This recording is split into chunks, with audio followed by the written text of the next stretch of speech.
So we thank the Lord for 60 years of harmony, because it's not easy to hang on to just one situation for more than half a century. You may not think so, but actually the monastic life has something in common with the life that we're celebrating today, because the dynamics are not that different. If you're enclosed 24 hours a day with the same people until death because of the vow of stability, something of the same problems and joys come to the surface. So I'd just like to share one or two of those for you, because I see here that quite a few of you are young, and therefore it concerns you as life lays ahead of you. You don't take marriage for granted.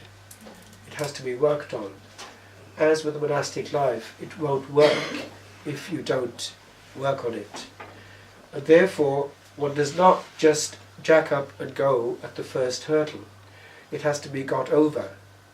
And these people who have worked on it for 60 years are a witness. It can be done.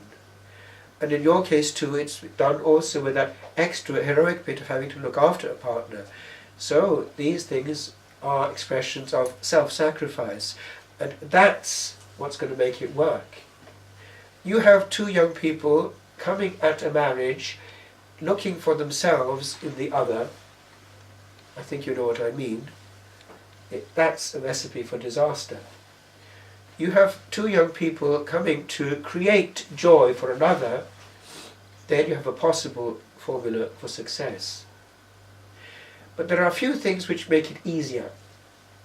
I'll give you a few concrete tips. Marriage, as the monastic life, can be either heavy or light. One factor which bears hugely on the issue is the creating of joy out of nothing. I mean out of nothing in a situation where always you're together. Why? Because as in an enclosed life, so in the enclosure of a family, you're always handling daily stuff. There are no more surprises. We've said everything. Now, the tendency nowadays in modern marriage is therefore to switch off and make appeal to a third party. I mean the goggle box, or worse. And the situation then develops where at meal times they no longer talk together but put on the goggle box. Now that should be looked at. When I was preparing couples for marriage as guest master in the monastery, I would always warn them about this. Meals are sacred. It's the time when you need to be together and only you, without artificial presences in the midst. It also helps greatly the children to see the parents communicating. Then there are others. A good marriage means that actually they would tend to do pretty well everything together. A bad marriage can be detected by this one sign. Is the tendency not to do everything together? Does, for instance, the husband prefer to go for long periods to his mates rather than be with the wife? That's an alarm signal straight away. Therefore, one has to work on this element of creating out of the daily material, I would say, with one great gift that God has given us, joy. The gift of the sense of humour. It actually is a safety valve.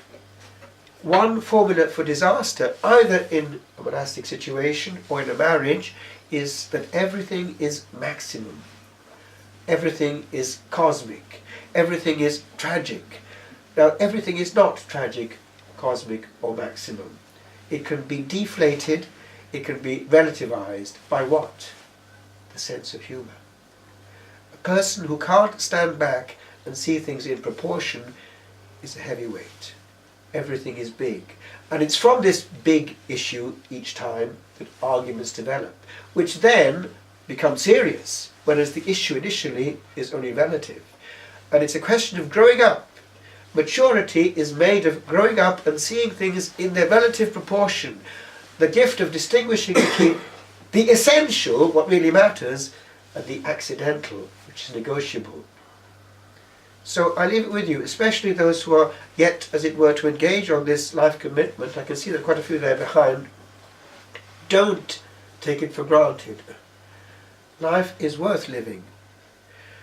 I just put up today actually a YouTube, a small bit which I'd almost forgotten I'd written. It was when a lassie I knew got in contact with me and she just committed suicide, she thought. She tried and she ended up in hospital and they had to pump her out.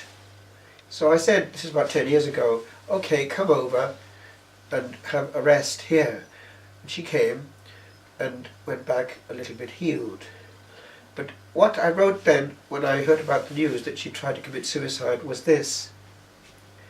Had it worked, whatever the issue was, would have been the issue. So big that it was bigger than life. Life is actually far bigger than an issue. Remember that before breaking up a marriage over an issue.